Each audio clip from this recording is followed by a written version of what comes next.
Welcome and thank you for standing by. At this time, all participants are on a listen-only mode until the question and answer session of today's conference. At that time, to ask a question, press star and the number 1 on your phone and record your name at the prompt.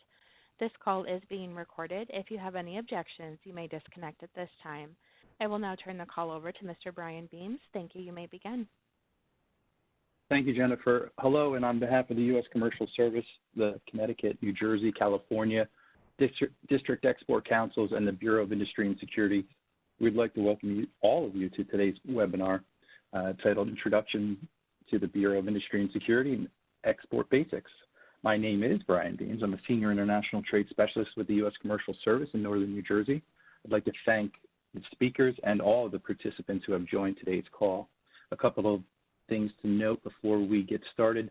Be sure you are connected to you using both your telephone and the online WebEx platform that enables you to see the virtual presentation.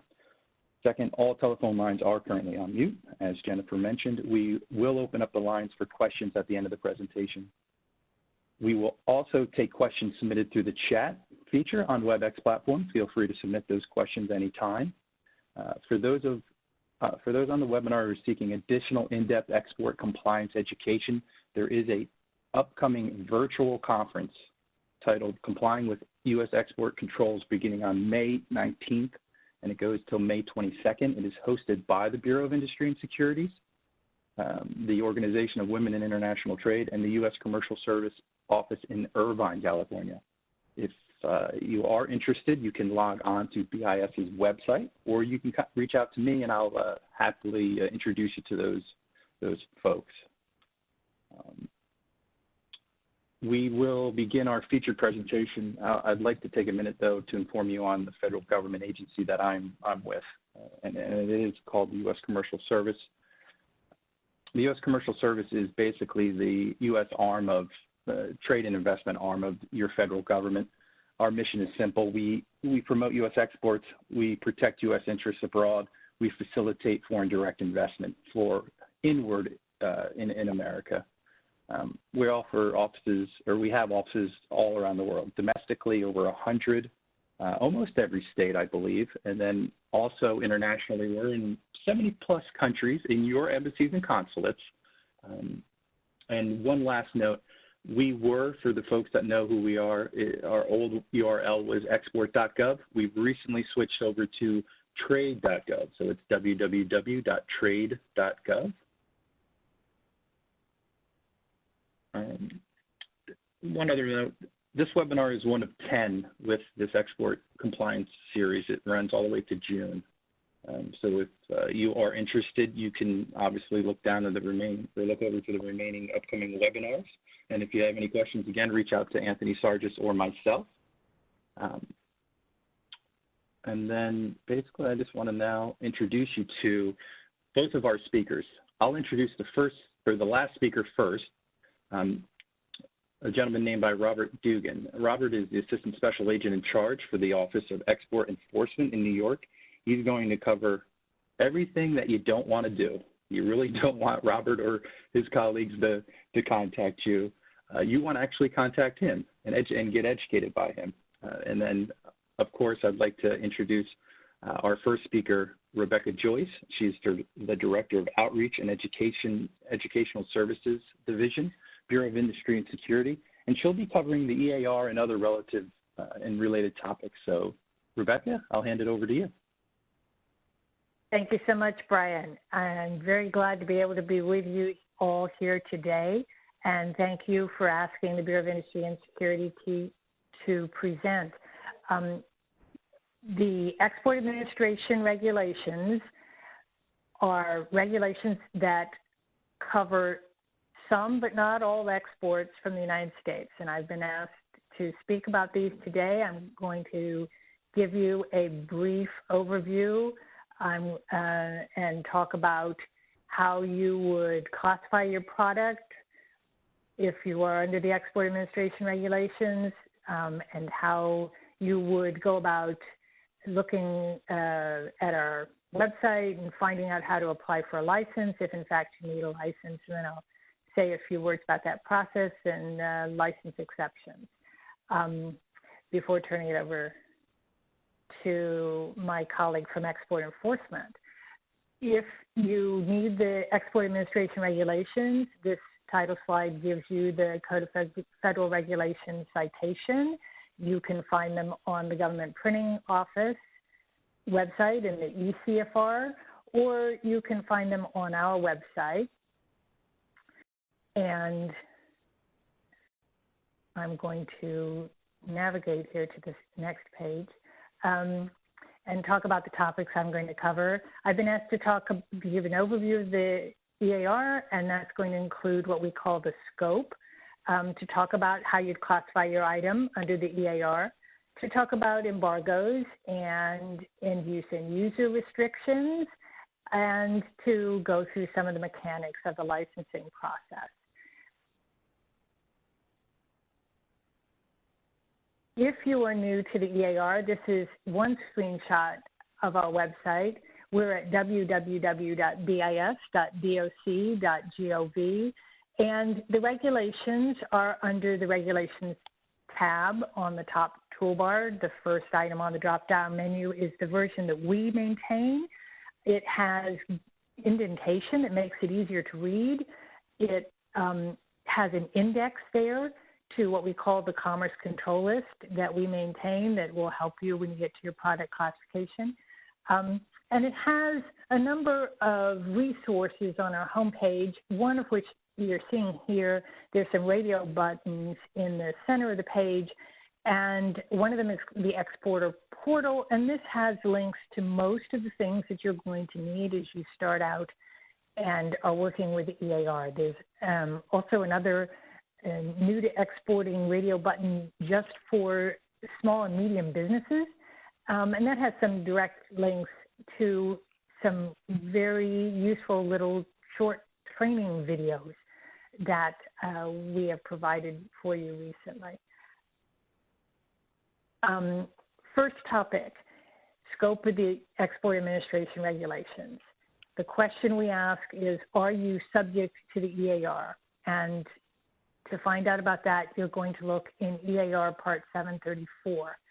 By law, if your item, and that could be your commodity, your software, or your technology, is subject to the jurisdiction of another U.S. government regulatory agency, it cannot be subject to the EAR. And in particular, if you're subject to the International Traffic in Arms Regulations of the U.S. Department of State, you need to look there first. This is a slide here that gives you that reference to EAR Part 734. It gives you the reference to what we call the order of review, which tells you that you're going to look at the ITAR first. That here you can see where to look that up if you want to consult that part of the regulations. We want to mention that if you have information that is published, and note the quotation marks, that's as defined in the EAR, you'll find out about that in 734.7, and then it will not be subject to the EAR for that reason. We'll get to the decision tree tool that is referenced here in a couple slides. Items that are subject to EAR are either on the Commerce Control List, the CCL, and that means they have an Export Control Classification Number, or ECCN, or they are not specifically listed and we give them the designation instead of an ECCN of EAR 99. And we're going to discuss each of those terms in the upcoming slides here in just a minute. I mentioned words in full quotation marks. We're also going to call your attention at a couple places in this presentation to the term specially designed as we go into product classification. That's a very important term on the CCL. These days it's used in more than half of the export control classification numbers. We want to get to figuring out if you're going to do an export, if you're going to have a licensing requirement. These are the 4 basic steps that you need to go through to assess whether or not you might have a licensing requirement. The first one we're going to start with what are you exporting? That's product classification. Where is it going? Who is receiving it? And what is the end use? We're going to look at each of those in turn.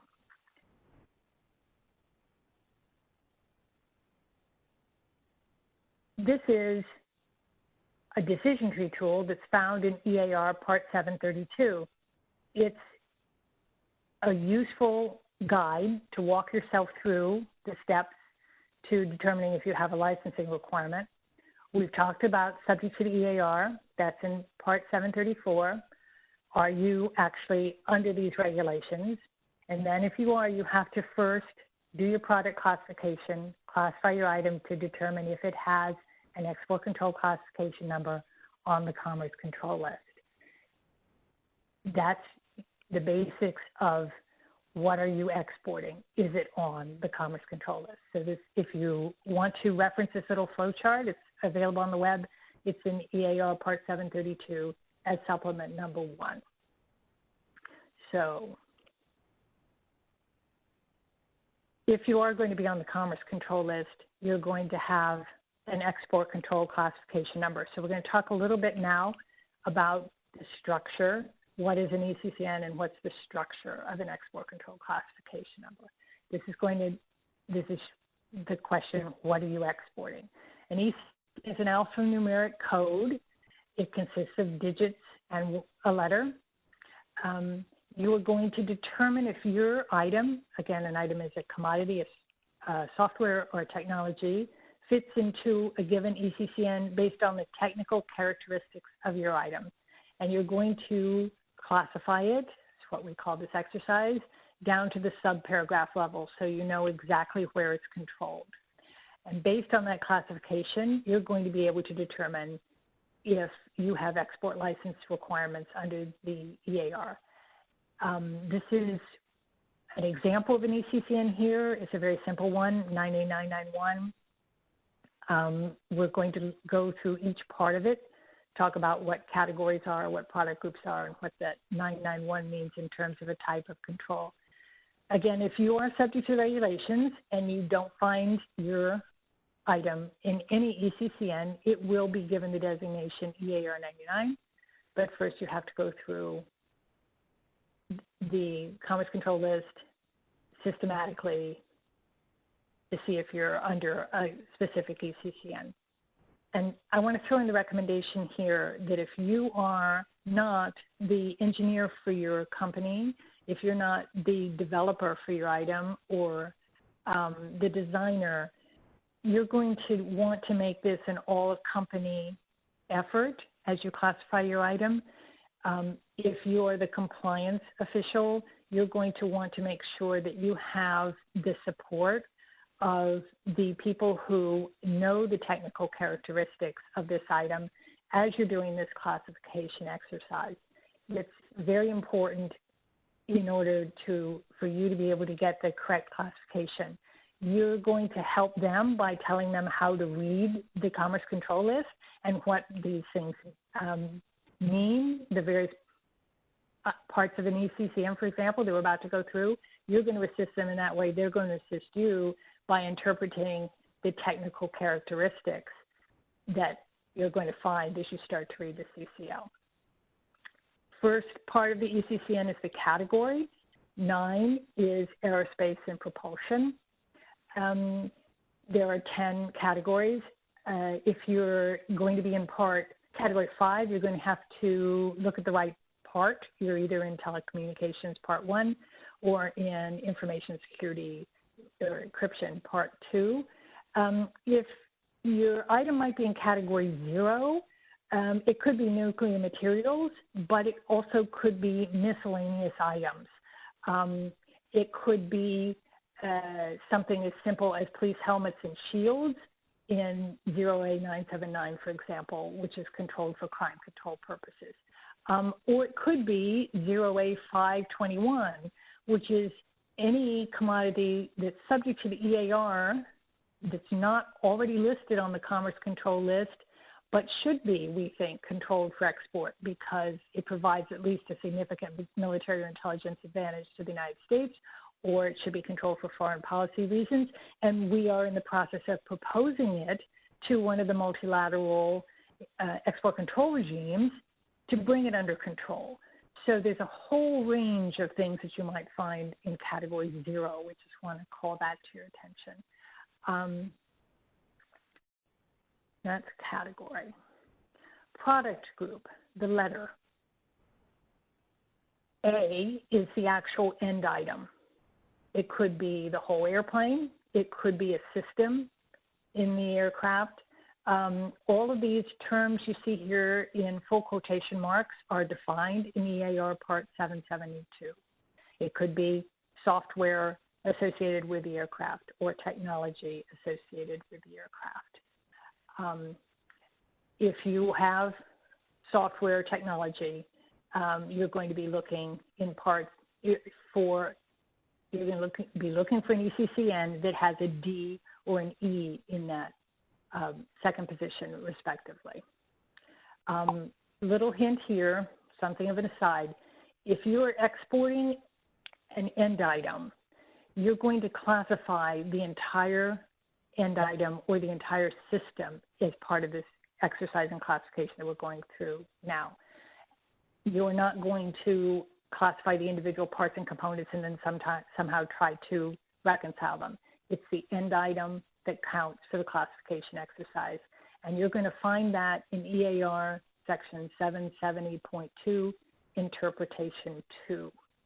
If you have software that's bundled, there's information about how you treat that in EAR 734.4, C2. Next, we get to the last 3 digits in the ECCN, and these are numbers.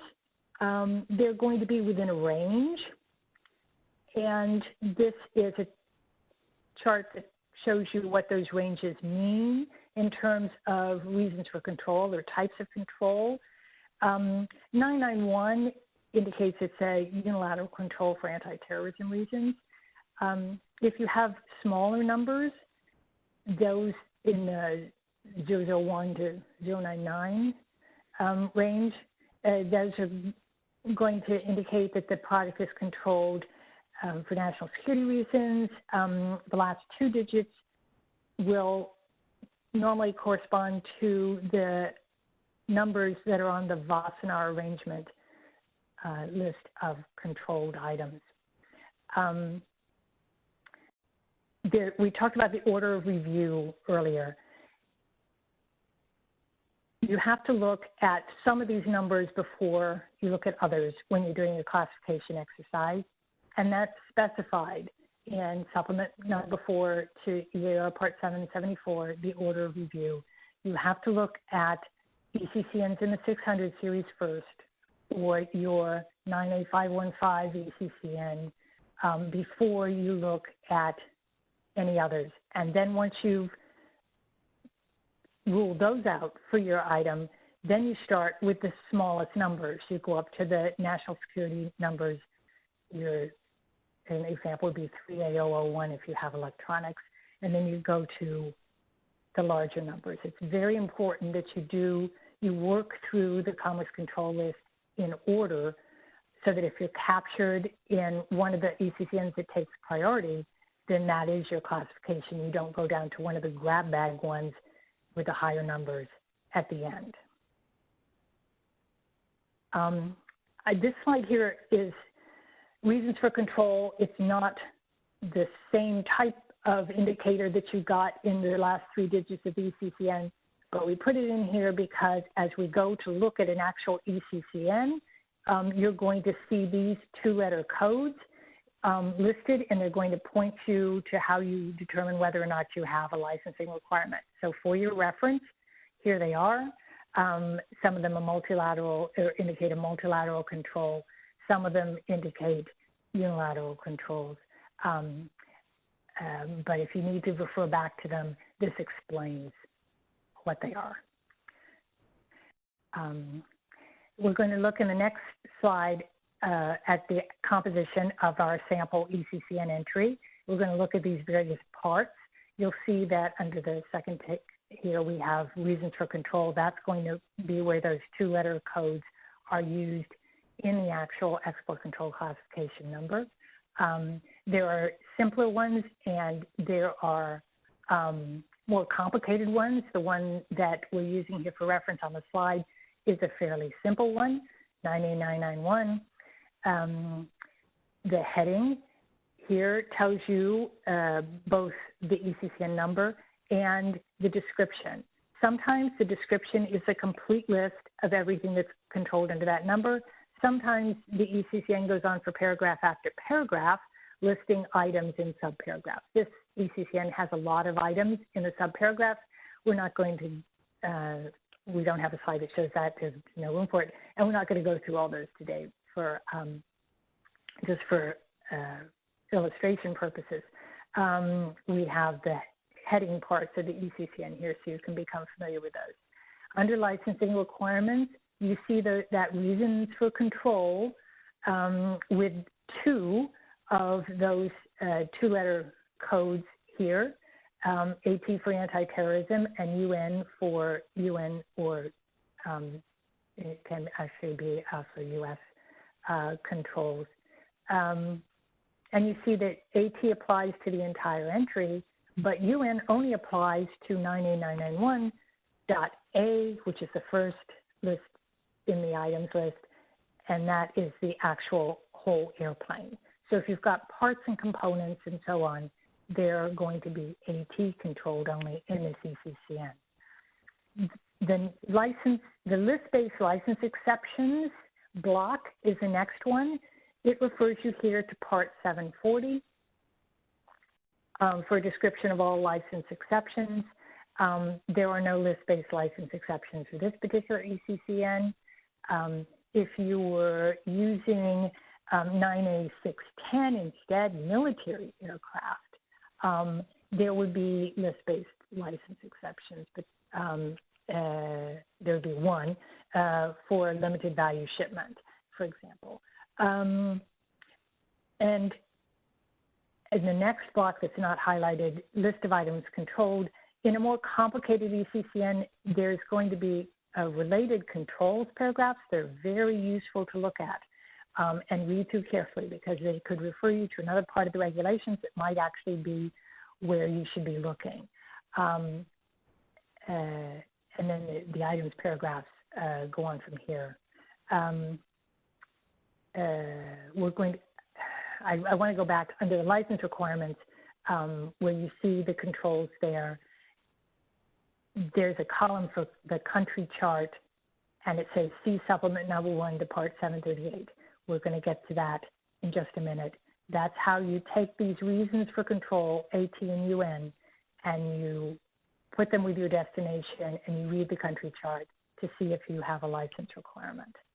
But first, I want to refer you to specially designed. If in the subparagraphs as you're classifying your item, you come across this term that is defined in EAR Part 772, there is a lengthy explanation there as to how you would apply that term and make a finding as to whether or not your item is captured.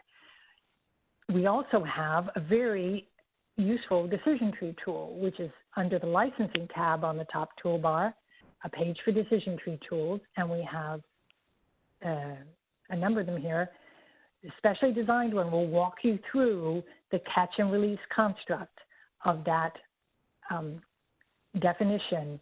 It will put you into the very broad catch and then determine as you answer yes and no questions systematically, are you released and are you therefore not specially designed and are you therefore not classified in that paragraph of that ECCN. And you can put in at the start, you can put in your product model number or name, and at the end you'll have a compliance record to show how you arrived at the determination either that you were specially designed or that in fact you're not. So we recommend that. We're now going to go on to licensing. before I get there, I just want to mention the 10 general prohibitions in EAR Part 736, because a number of the slides coming up reference these on the face of them. 736 is designed to be a shorthand for various of succinct statements for ease of reference of provisions that are found elsewhere in the regulations. We're not going to discuss all of these here, but you need to keep them in mind for all your transactions. And some are going to be important to you for every transaction.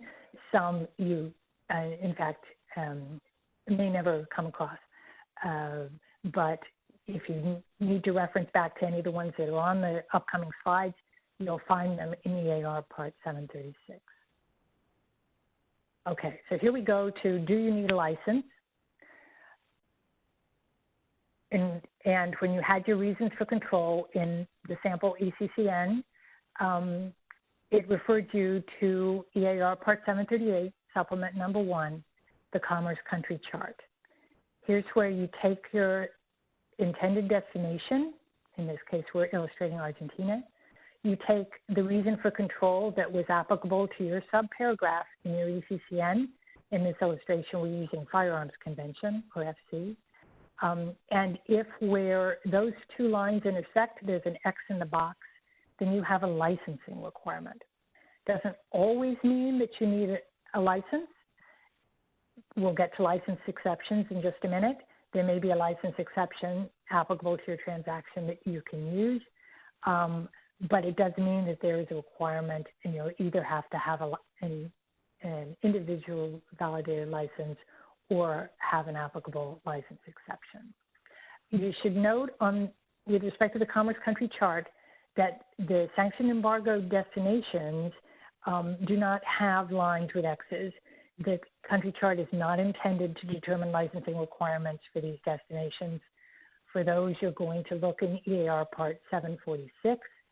For some of them, you're going to look in EAR Part 742, and we're going to have some information about that coming up in just a minute. And it's, in fact, the next slide. This is license requirements due to a country sanction. We're on the question here, where is it going? EAR Part 738, that's your basic. Where is it going? Your reasons for control and your intended destination. This is this country sanctions under the EAR, comprehensive embargoed sanction destinations is a big part of, do you have a license requirement because of where it's going? The list here of these countries changes from time to time. Some of these indicate, for example, that Iran, the first one, that your license requirement is with the Office of Foreign Assets Control, and that's going to be explained in 746.7. If you are dealing with any of these countries, please be sure to check these parts of the regulations. I'm not going to spend a lot of time on each of them because that's not everybody's transaction by any means. But if it is, this is where you're going to look, please, to find your licensing requirements. I'm going to just mention here country groups, which are different from the country chart. Country groups apply to license exceptions, which we're going to get to in just a moment, but they're used as a shorthand sometimes in other parts of the regulations. So if you're dealing with a part of the regulation that says a provision applies, for example, to country group E, this is where you're going to look to find out about country group E. You're going to look in supplement number 1 to part 740. Something important to keep in mind is that a country, a destination, can be in more than one country group.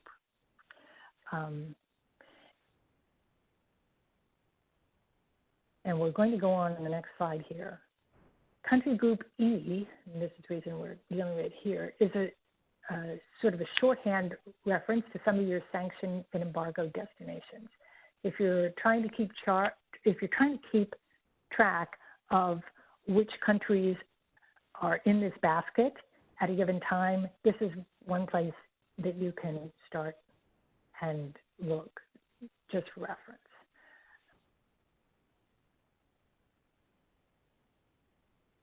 This is the question, who is receiving it? Who is receiving it may be a prohibited party. The place you're going to look for all the different the prohibited party lists of the U.S. government put together in one consolidated screening list is on trade.gov. This is the way the page looks currently. Our colleagues in ITA have just recently redone it. And if you have an old bookmark, you may want to re-navigate and bookmark this page.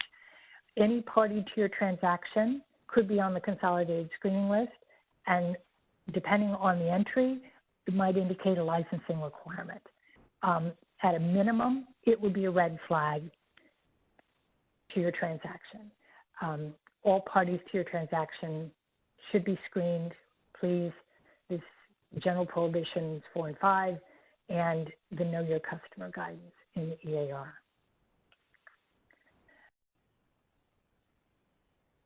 That was who is receiving it. And now we get to the final question, what is the end use? There are licensing requirements due to end use and end user controls that are found in EAR Part 744.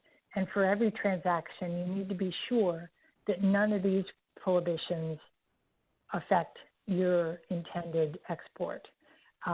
Prohibited end uses always are the proliferation end uses, nuclear, missile, chem, bio, weapons. There also, and I want to call your attention specifically to this, restrictions on military end use or military end user in China, Russia, or Venezuela. These have changed by a final rule that came out April 28th and will go into effect June 29th. If any of these apply to your transaction, you have this 60-day delayed effective date to apply for a license that you hadn't potentially needed before. The way this 744.21 section of the EAR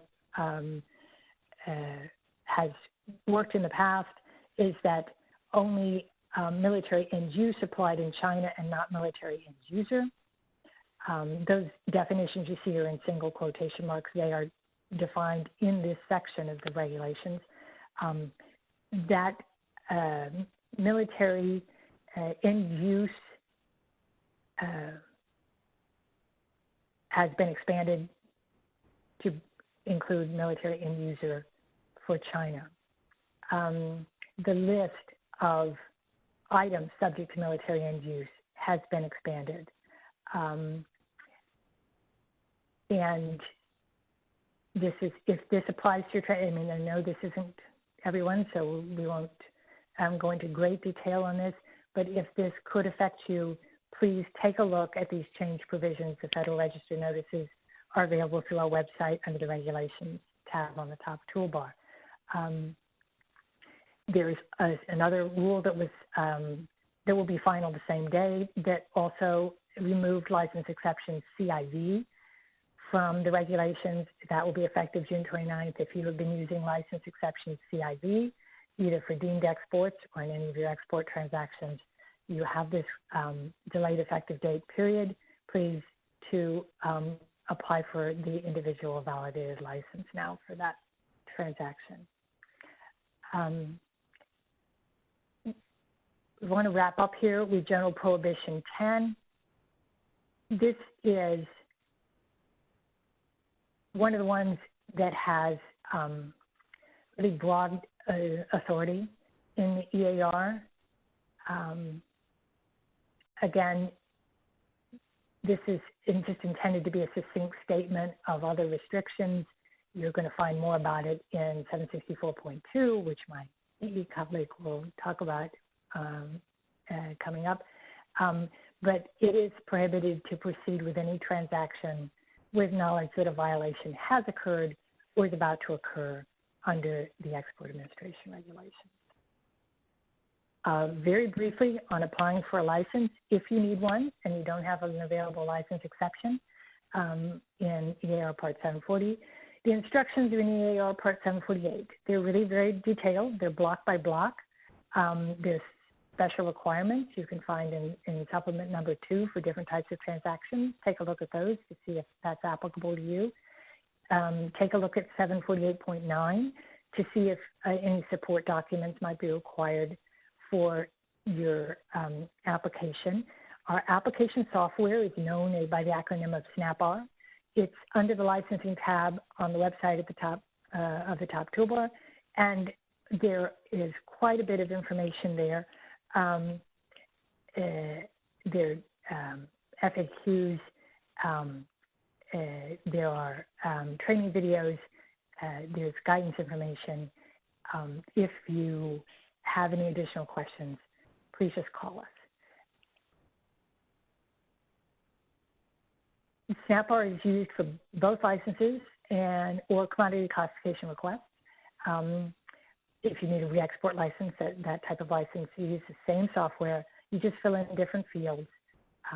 This is just a quick reference chart to the fields that you may be filling in.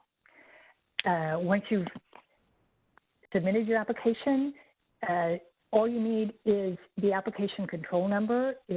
We normally start with a Z, and you can check its status through what we call the Stella search screen. The link there is under the same licensing tab on the top toolbar. Please always keep in mind that we can only talk to the person who has their name on the application or whose names they put on the application in the all-purpose block 24. And that's by law to protect you, the person submitting. Please be advised that we can't see into your software, your SNAP-R software, to see who else you may have given permissions to within your own organization.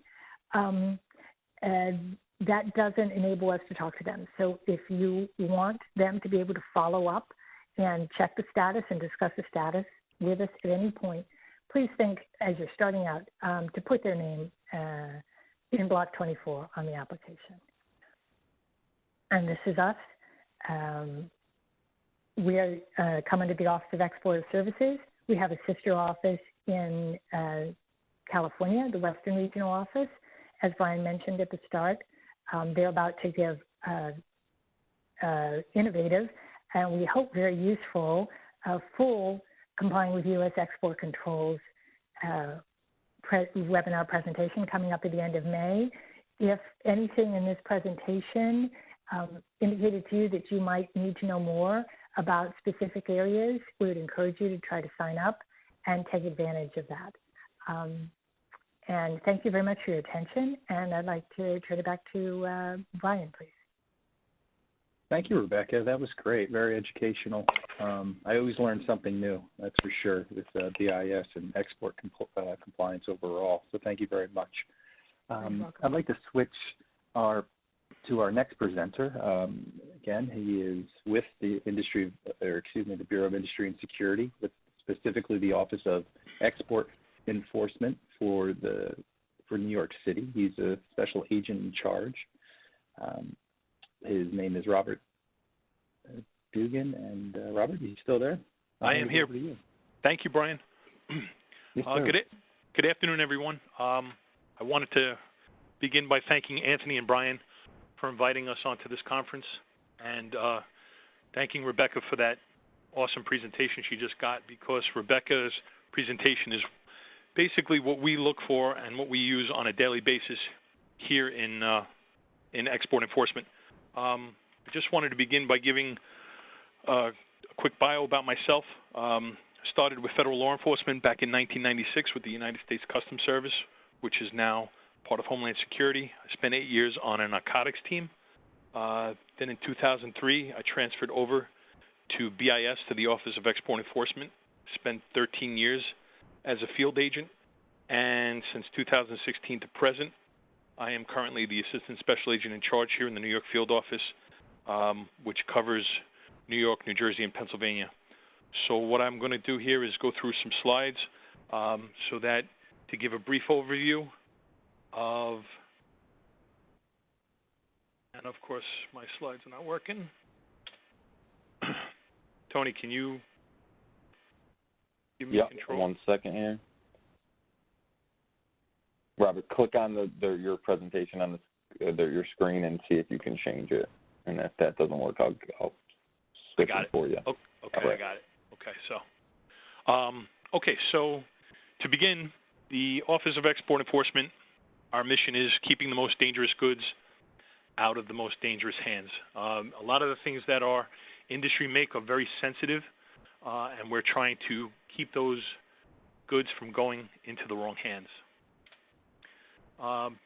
Basically, what we're trying to do is give you a Reader's Digest of the laws and regulations, but Rebecca has just gone over that. So at the end of my presentation, I will have my email address and my direct line. For those that have any questions, they can email me directly. I'm also going to go over some other applicable laws that the Office of Export Enforcement does, and some helpful tips and ideas so that exporters such as yourselves can try not to make the mistakes that some other companies have made that have ended themselves up in some pretty serious situations. We are the enforcement arm of the Bureau of Industry and Security. We are special agents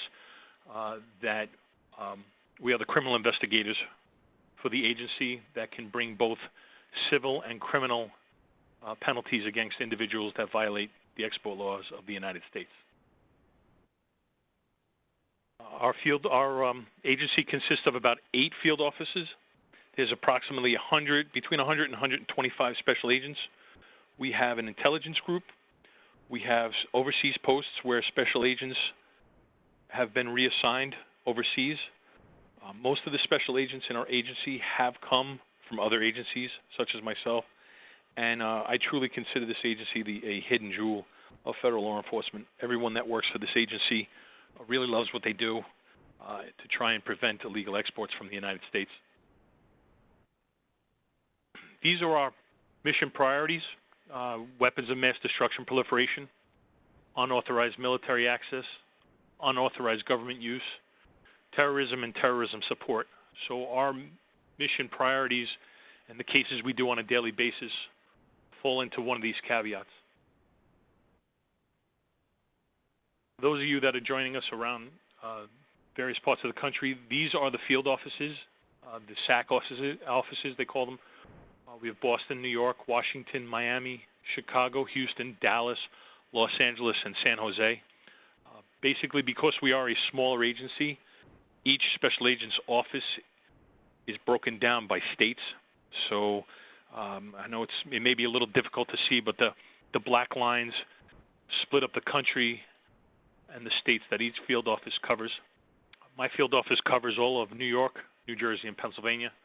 So my agents are all over the place covering different cases in those states. These are some of our attaché offices where special agents have been reassigned to the Foreign Commercial Services section of the United States government. Currently we have agents in Beijing, Dubai, Delhi, Frankfurt, Hong Kong, and Singapore. I know there is some talk about some other attaché offices in other countries, but right now this is where we have agents assigned. Once they go over there, they are no longer considered criminal investigators. They are assigned to Foreign Commercial Services and deal with the embassy. Some of the educational components that the Office of Export Enforcement has is such as this. Myself and my special agents will go out and we'll do export training seminars and do workshops such as these to basically educate exporters about the ever-changing export laws of the United States. It's very, very important that we go out and we speak with exporters to inform them of the regulations, to inform them of the changing regulations, because we cannot go after individuals who have no idea that they're exporting U.S. export law. We basically are going after individuals who are willfully violating U.S. export law and knowing that they're committing violations to get exports out of the United States. So this is a main component of our mission with outreaches and exports. So those of you that, if this is your first time starting exports or you are currently in exporting, you basically want to put a robust compliance program in place. One of the main reasons why is to try and avoid illegal transactions, to avoid the negative publicity. No CEO of a company, especially one that is traded on the stock market, wants to see their company name in headlines with search warrants and arrests of companies that have willfully violated U.S. export law. Certainly no one wants to receive the fines or go to prison, and certainly a CEO would not want to pay the exorbitant amount of fees that it sometimes costs for legal counsel to come in and represent your company or your clients in criminal or administrative proceedings. So some of my later slides, I'll speak about how to enhance your compliance program with your company, and certainly if you need to talk offline with me, you'll have my contact information at the end. Some of the preventative export activities, you basically want to check who you're exporting to. It's very, very important that you check your end users and the end users after the shipment. Your company knows exactly the products that you're making. So if a company or an individual is calling up and really has no idea what he's trying to order, that should throw up a red flag. You basically want to review your export declarations to see that all the information in there is correct. Anytime an exporter files an export declaration in the automated export system, we can see it. We take a look at it. We see exactly what the product is, where it's going. And if there's a red flag that we find, we can basically issue detentions and seizures. We can basically issue temporary denial orders for up to 90 days, and they can be renewed. So if this is your main business of exporting and your company receives a temporary denial order, it basically shuts you down. So one of the main reasons, as I stated in my earlier slide, is to educate exporters to make sure that they are filling out the forms correctly and following to the letter of the law so that your products can go to where they're wanted. Rebecca touched on this earlier. I'm not going to go into it, but basically the simple definition of a dual-use commodity is any item or technology having both military and civilian end use. It's not on my slides, but because the regs were recently changed, effective middle of March, categories 1, 2, and 3 of the munitions list, which is dealing with mainly with firearms, has transferred over to the Commerce Control List. For anyone that's on the phone call that deals with weapons up to .50 caliber, all of those items are now subject to the Commerce Control regulations. Those items are placed on the Commerce Control List. And presently, about 90% of the U.S. munitions list, the ITAR controls, have come under the jurisdiction of the Commerce Department. So, as I said, for those of you that have firearms-related questions, we can touch base offline as well. But that is one of the biggest changes in the regulations that took effect a little less than 3 or 4 weeks ago. I'm going to give you an example of a dual-use commodity, and it's going to roll me into one of the 2 cases that I have highlighted here in my presentation. One of the biggest things that we try and look at is the export of carbon fiber from the United States. Carbon fiber is a very high-strength, low-weight fiber that is used in everyday items, such as bicycles. For those of us that have iPhones, on the back of the iPhone, it's made of carbon fiber. But it can be used in ballistic missiles. It can be also used in fighter jets.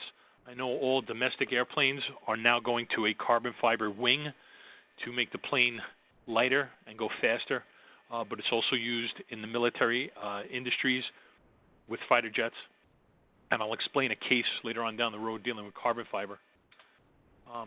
But another example of a dual-use case that we worked was several years ago. This individual by the name of Mohammed Vaghari, he illegally entered the United States from Iran through Canada and set up an apartment business in Newtown Square, Pennsylvania, for the sole purpose of obtaining items that would be illegally exported into Iran. He called a company called Beckman Coulter, which makes that centrifuge, which is on the top left of this slide. An ultracentrifuge is basically a particle separator. Some are controlled, most are not controlled. They fall under EAR 99.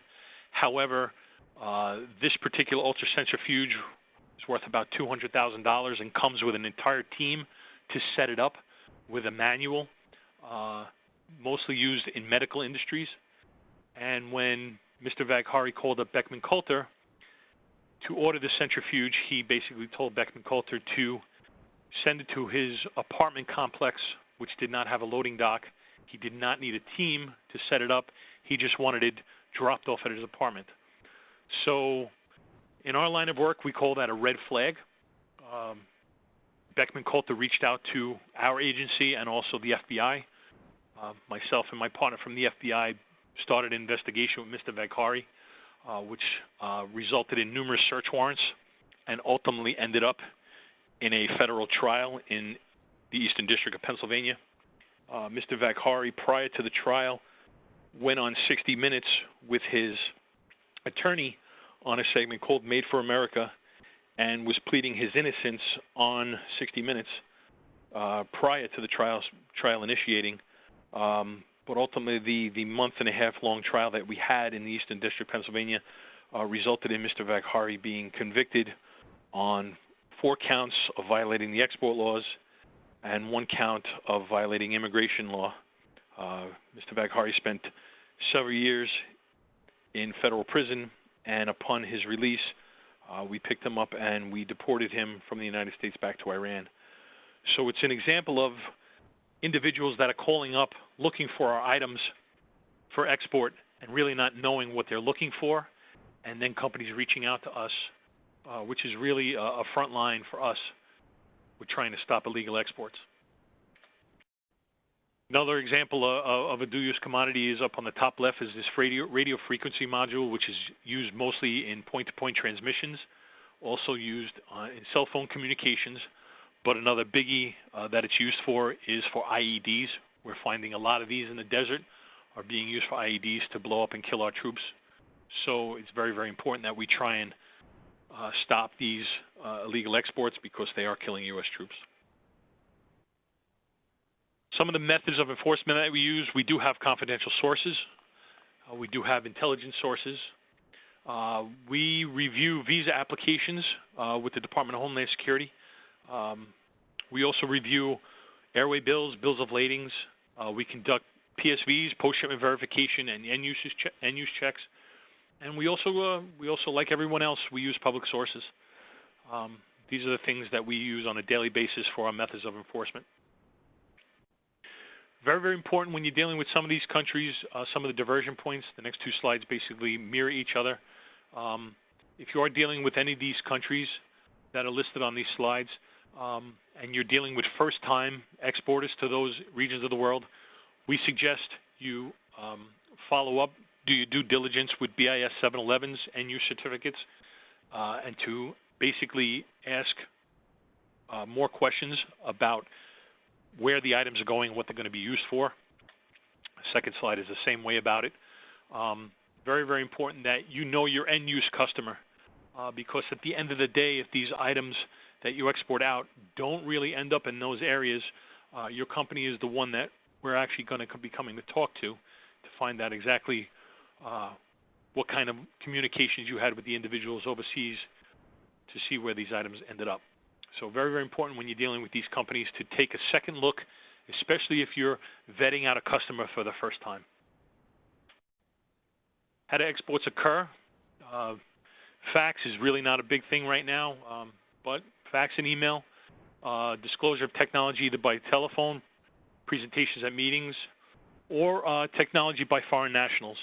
If there are any academic institutions on the line, it's very, very important that if you are bringing in foreign nationals to your universities, and that foreign national is going to be working on anything that is export controlled, that university must apply for an export license for that foreign national to work on that technology. it's considered a deemed export. And if your university does not have the export license for that individual to work on anything that is export controlled, then that individual has to be segregated from working on anything with that project that is considered export controlled. We are seeing more and more cases of individuals coming in to try and go into the universities to work on export control projects, either in universities or some of the major industries here in the United States. And then those individuals are learning that information and taking it out outside the United States, either memorizing it or accessing the technology with thumb drives or the computers and taking it out. So it's very, very important to vet out your foreign nationals that are coming in. And as I said, if they are going to be working on anything that's export controlled, you must apply for an export license for them. The second case that we worked was probably the most fun, the best case that I worked here in my career. We have an individual by the name of Ming-Xuan Zhang. He was basically a kingpin working for the Chinese government, a company called Norinco. His main goal was to obtain tons of carbon fiber from the United States that were going to be used for military fighter jets. We basically came into contact with Mr. Zhang after we basically set up an undercover platform against him and some of his co-conspirators. These individuals were trying to obtain 5 tons of carbon fiber from the United States, which is export controlled under 1C210. These items do require an export license to China, and the individuals wanted to obtain these items and export them out of the United States under the guise that it was fishing line. When we first started the investigation, we got in contact with the Department of Defense here in the United States, and we asked them how much carbon fiber is used by the United States military, and they told us they use pounds. So when we knew that this individual was trying to acquire 5 tons for a $7 million deal, we had a feeling that this was being used for other things. We basically started an undercover operation against him, Mr. Zhang, and 2 of his co-conspirators, which led us to meeting them personally in Guam and Saipan. We basically, within 6 weeks of each other, we had done 2 undercover deals in both Guam and Saipan, because Guam and Saipan are both part of the United States, and for us to conduct undercover operations there, it's basically as if we were conducting an undercover operation here in the CONUS of the United States. During the deal, all the individuals involved stated that they knew the items were export controlled from the United States and that they wanted these items smuggled out from the United States. We basically presented them with samples of carbon fiber, to which they then said that they would export it out via common carrier, which either a FedEx or UPS. And as a result, once they put it in the stream of commerce, we were able to arrest 2 co-conspirators that eventually led to Mr. Zhang. One of the co-conspirators we actually took from jail here in the United States with us when we ultimately met Mr. Zhang over in Saipan to do the ultimate deal. And during the investigation, we found that Mr. Zhang, working for the company Norinco, was going to be using these for the new heavy stealth fighter jet that the Chinese were going to be launching off their carriers. As a result, Mr. Zhang did the deal with us, and we were able to extradite him back to the United States, where he did not take us to trial. He wound up pleading guilty to violations of the International Emergency Economic Powers Act, called IEPA, and is still in federal prison. So this is one of the examples of how individuals are trying to obtain U.S. items for nefarious purposes. Up until recently, it was called IEPA, but back in August of 2018, President Trump signed the Export Control Reform Act, formerly known as IEPA. For an individual that willfully commits, when I say willfully, they have to knowingly and willingly want to violate the export laws of the United States. they can possibly face up to 20 years imprisonment, $1 million in fines, or 5 times the value of the exports. Some of the other criminal penalties that we do besides ECRA, we do conspiracy, money laundering, smuggling, and fraudulent export EEI information. So if you or your company willfully, fraudulently files export data, you can be held criminally and civilly liable for that under 13 U.S.C. 305. Some other things that can happen, you or your company can be not added to the denied persons list, the specially designated national list, or the entity list. Rebecca talked about it earlier with the consolidated screening list. Those individuals that are deemed unreliable recipient of U.S. goods or have engaged in illegal export activity can wind up on one of those lists. If your company or person ends up on one of those lists, it's basically a blacklist against those individuals, and license requirements usually are set into place and set into motion at that time. On the other hand, the Commerce Department can also go after individuals civilly with civil fines up to $300,000 a violation, and do a denial of export privileges or revocation of export licenses on the civil side. One of the biggest hammers in the game that we say is the denial of export privileges. If your company solely exports, if that's all your business is, and you lose your export privileges, you basically have just been put out of business. So what you want to try and do is avoid this. And as I said, there are resources available such as Rebecca and myself that can answer any questions to help you down the line. The denial orders are under Section 1760 of the Export Control Reform Act. And I touched on earlier that the Commerce Department, BIS, can issue temporary denial orders against individuals that are violating the export law as well. The Commerce Department is the only agency authorized to do a temporary denial order. No other agency can do it, and it basically halts exports immediately, and we are trying to halt violations. So we're basically, if that happens, individuals can no longer do business if they've been issued a TDO. If your company, through self-audits, finds out that you have violated the export law, the Commerce Department has put in place ways you can voluntarily self-disclose under 764.5. You can basically do a mea culpa. You can send to the Commerce Department an initial voluntary self-disclosure stating that you have found a violation, and that is given great weight. The voluntary self-disclosure is given great weight only if the violation has not been uncovered by the Office of Export Enforcement. If special agents from OEE have found out that a violation has occurred, your company can still come forward with a disclosure, but prior to us coming in, they are given great weight mitigating factors.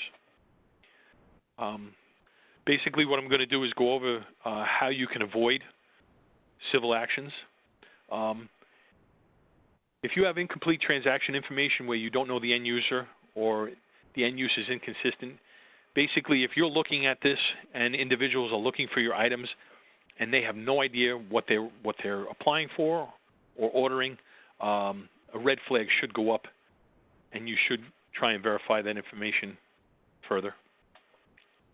If you ignore a red flag where you continue with it, where the person ordering the technology is unfamiliar, inappropriate bank using, overseas transactions, if the routing is wrong, these are all red flags as well. But if you ignore that and continue with the deal, your company may wind up with a problem.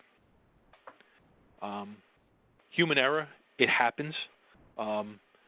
If you are a very small shop, I know this time where everybody's basically shut down, but if you are a small shop and you are the only one that does exports and no exports and you go away on vacation, the individual you place in charge of your exports should have some sort of working knowledge of what's going on, because if you go away, business doesn't stop, but the export manager that takes over for you may actually err in what they're doing, and it could cause problems for your company. So make sure you have a backup in place of an individual that knows the export laws or has a working knowledge of the export laws, so that they can communicate with the individuals overseas and with the sales staff to let orders go through or halt an export if there's going to be problems with it. So that is another big issue that we've seen when we're dealing with companies. And the other thing is incorrect filing of your export data. As I said, we can see all the data that is input into the automated export system. If you put down the wrong ultimate consignees, if you have the wrong export control classification number, or if you claim that the item is no license required when there is actually an export license required, these are things that can cause problems for your company as well.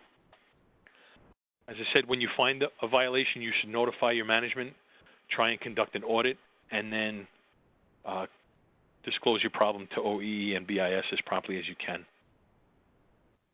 If you have any questions about these red flags, the next slide will be where you can find the resources. That is our website. Up on top, that is the main number to our field office.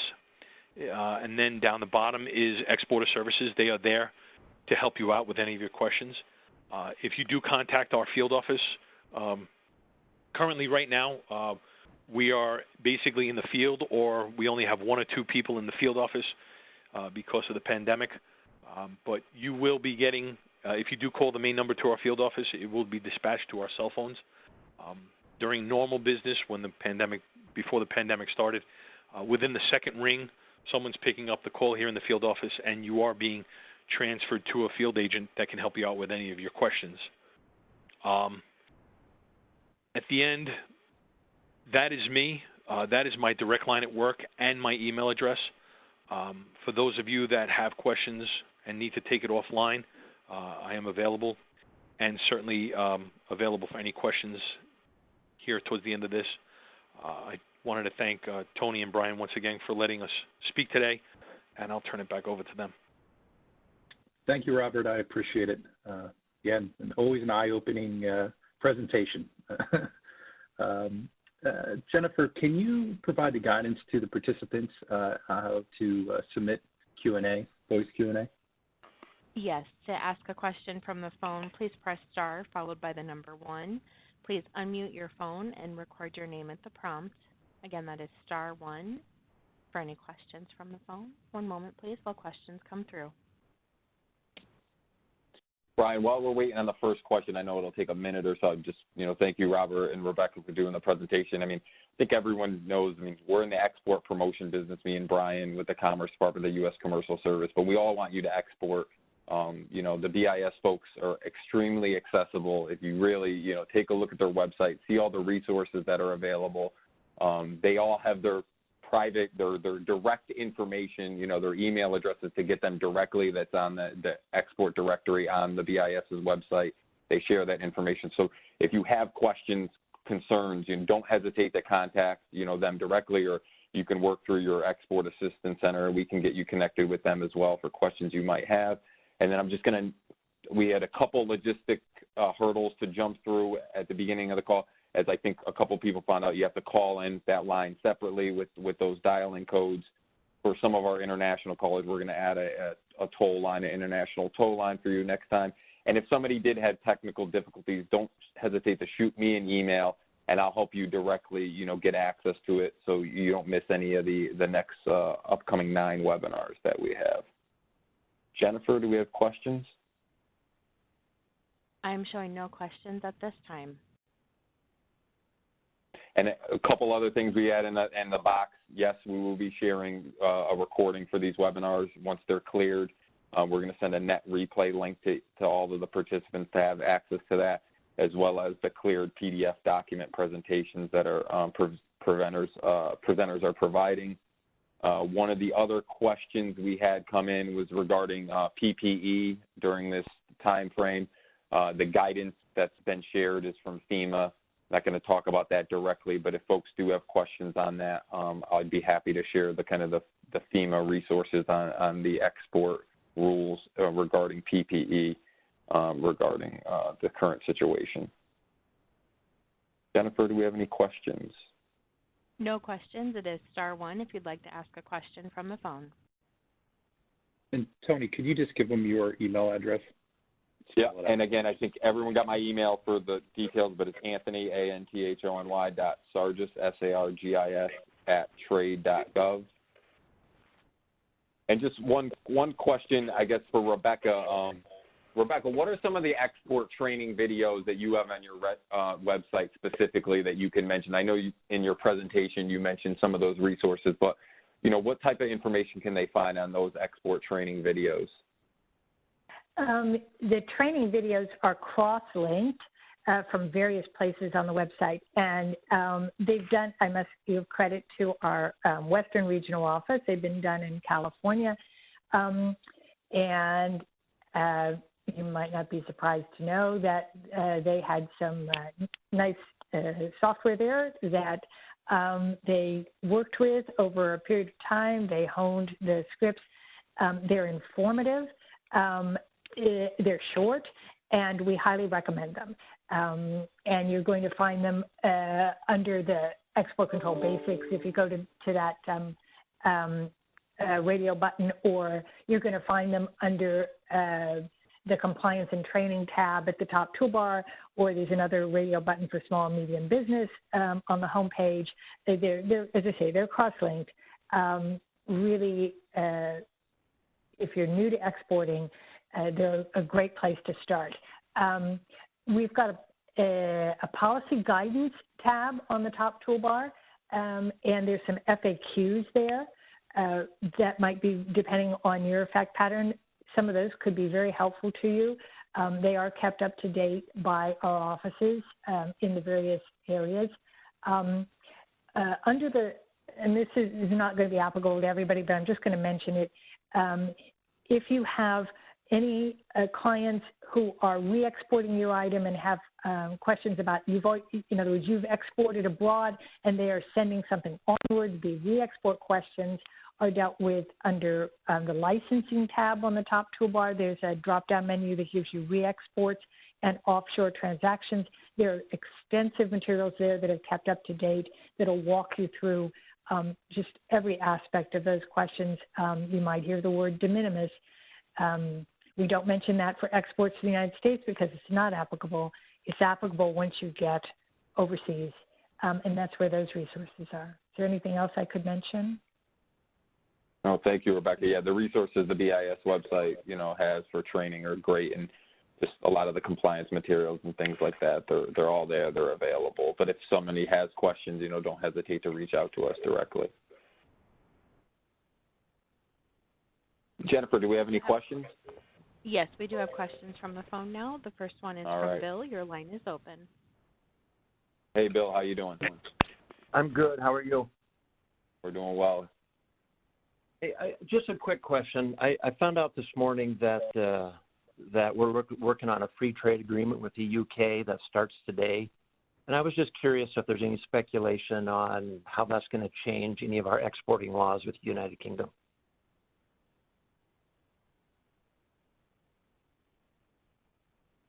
Rebecca, or, I mean, I can speak on it as far as my perspective. I don't know of anything yet, so that's concrete. And again, my organization would deal with something once it's agreement's ratified and kind of the policies and laws are written. So I don't have any information, or I can't really speculate on that.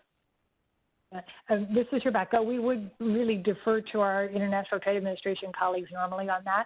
There are some provisions that are already written into the EAR based on bilateral agreements we have with a number of countries, and the UK is one of them. Yes, there are some you'll find some of that in EAR Part 734.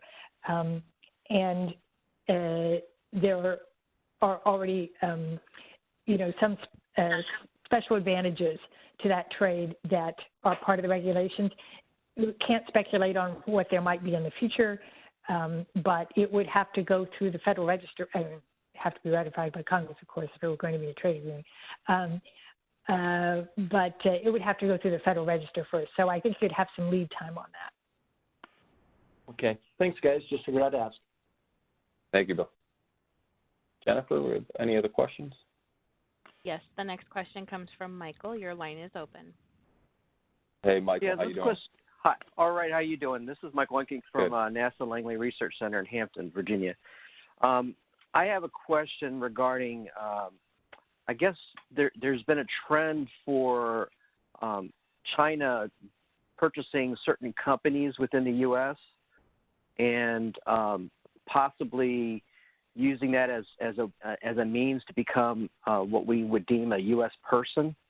How are you all dealing with that influx or that environment that seems to be growing?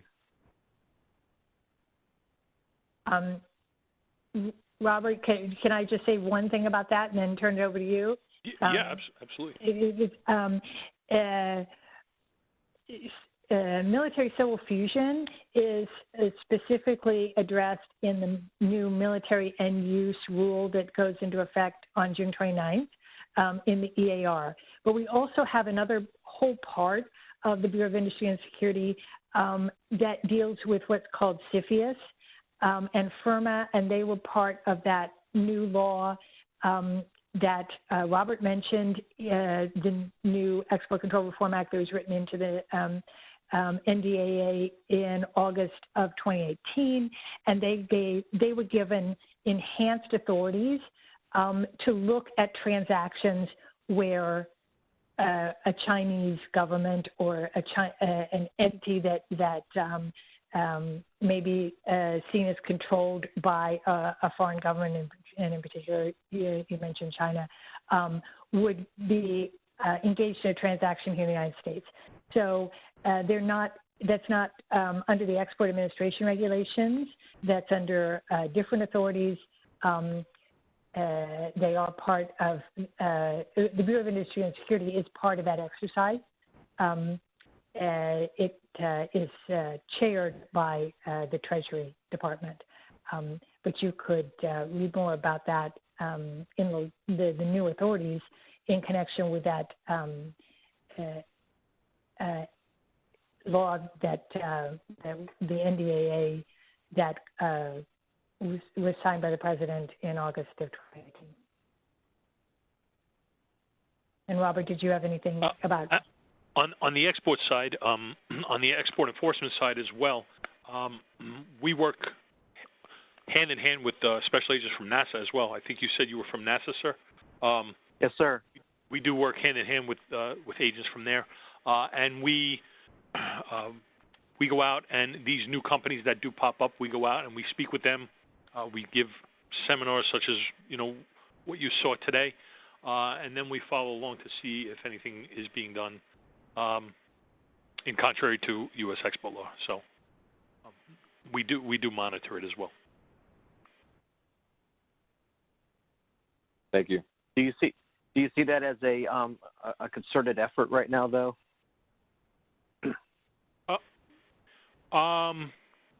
We haven't right now. The trend, we have not seen it a lot on our side. So it's not a normal everyday occurrence of the things that we're looking at. But certainly, if it does increase, yeah, it will be something we'll look at even more.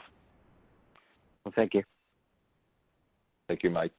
Jennifer, do we have any other questions? Yes, we do have a couple more. The next one is from Elizabeth. Your line is open. Hey, Elizabeth, how are you? Hi. Just a couple questions. I was trying to write down the definitions as fast as I could, but there were three that I just would like clarification on, please. Deemed exports, IVLs, individual validated licenses, entity lists, and then this was a slide toward the end, and there was something about denied persons, I think, or something like that. I think that was the fourth one. But just a sentence about each one. I just want to make sure I have them in the right context. Well, this is Rebecca. I can start with that. A deemed export is going to be defined in EAR Part 734, and it is something that doesn't take place overseas necessarily. That would be a deemed export. It takes place in the United States. When you have a foreign national, it is an intangible export of knowledge to that foreign national's mind, is maybe a good way of thinking about it. Right. and you can search 734 and read more about it there. Individually validated license is just a formal term for a license. Okay. It's it's in an old-fashioned term, but it's just longhand for a license. Entity list and denied parties are prescribed persons lists that are all part, I did in shorthand, of the consolidated screening list. There are many lists maintained by the Office of Foreign Assets Control in the Department of the Treasury. There are lists maintained by the Department of State. They are all made part of this consolidated screening list. And when you get what we call a hit on the consolidated screening list to one of the parties to your transaction, the line will tell you what particular list the entity is on, and you will then look at that individual listing to see exactly what license requirements it entails. You might even go back to the original Federal Register notice to read more about that particular listing. And on this consolidated screening list page, which goes on well below the screenshot I was able to capture, there are links to the individual lists as well to help you do your research. We really recommend you start with a consolidated list so that you know you're checking all of the prescribed parties, and then once you get your hit, you go to the individual list in whichever agency helpful. Maintains it. Does that make sense? Yes, that's very helpful. Thanks so much. If I could add one thing to that, prior to you exporting something from the United States, you should take a look at the CSL, the Consolidated Screening List, because a company that you've been dealing with for a long time, for whatever reason, may have popped up on that list, even if it's a company that you've known forever. The Consolidated Screening List is very easy to use, and prior to your export going out, I would take a look at it, because if your individual or your company that you're dealing with now pops up on the CSL, there may be a license requirement now for stuff that in the past did not. So it's very, very important that you take a look at this Consolidated Screening List prior to you sending stuff out of the United States, and the list is free. So. Wonderful. Thank you. Thank you, Elizabeth. Great question. Jennifer, do we have any other questions? Yes, we do have a question from Pat. Your line is open. Hello, Hi, Pat. good How afternoon. are you? I'm very well, thank you. How are you? We're doing good. Good. My question has to do with the new regulations that are coming out about China and Russia. Venezuela, we really don't do business with, but our products are designated as EAR 99, and it's software. So we electronically submit that software over to our customers in both China and Russia. And even though it's EAR 99, we get an end user statement. So we do the screenings not only as to who it's going, but who the actual end user is going to be. But my question is that, okay, so this goes into a manufacturing facility. They're saying they're using it for commercial and military. Their operations are both commercial and military, but they tell us that it's used on commercial. And we always take that with a grain of salt. We ask them more specific questions as to the type of product they're putting it on in, et cetera. But I see when I read the new regulations pertaining to China and Russia, it really doesn't have to do with the EAR 99 product. And because when I take a look at, the military end user, the term military end user means Army, Navy, Marine, Air Force, or Coast Guard. But then when I look under supplement number 2 to part 744, EAR 99 is not listed. Can I, I guess I always challenge whether or not I should be going in for a license at some point, or whether we're okay. We cross our T's and dot our I's, but I want to make sure when they say commercial and military, I always have that little feeling you say you get in the stomach, whether or not, how can you be so sure that it's not going to, particularly in China, it's a communist country, it doesn't filter its way over to, to the military side. Do you have any suggestions on this? Or? Actually, ma'am, I have a quick question for you. So you say your product is EAR 99, correct? Yes, we have a CCAT saying that. Oh, okay, that was okay, so you have a CCAT, okay. Yeah. I know the CIV exceptions are going to be going away. Yeah. What we suggest, even though your products are EAR 99 in dealing with China and Russia, it's just advice that we give to the exporting community. If you're unsure or you're not taking at face value what the individuals are saying on the 7-Eleven, put in for an export license. That's the rule of thumb here on the export enforcement side. When we get these questions from industry, certainly I know Rebecca can chime in if she needs, but the rule of thumb here, if I was sitting across a table from you right now and you asked me that question, I would tell you better safe than sorry to put in the export license application and put the actual end user in there that's been provided for you on the 7-Eleven and see what comes back, even though your commodities are EAR 99. However, I do know, and Rebecca, just tell me if I'm wrong here, I know CIV is going to be going away very, very soon, or it's already gone away? Presumably, yes, well, effective June 29th. That's right, June, goes okay. away. But there are two things I want to flag here, and it's worth taking a look, I think, at this, the final rule in the Federal Register, April 28th, and you can find that on our website under the Regulations tab easily. There are two things here that are maybe going to be important for you. One is that the military end user definition in 744.21 has expanded, so it now includes, more entities on the military side. The other is that there is going to be a provision for EAR 99 that you're going to be required to file EEI in AES. Now, of course, if you're doing an intangible transfer, you're not going to have that EEI requirement. But if for some reason you're not doing an intangible transfer, there will be an yes, I saw an that. AES requirement. Okay. Yeah, I did see that. I just, so because so many items are classified, and we have done licenses, submitted licenses to the BIS, because if we are unsure, or I do feel that queasy little feeling in my stomach, but and we've got them back RWA, so right. If it's CAR 99, normally it's not going to rise to that level. Right. So we do everything we say.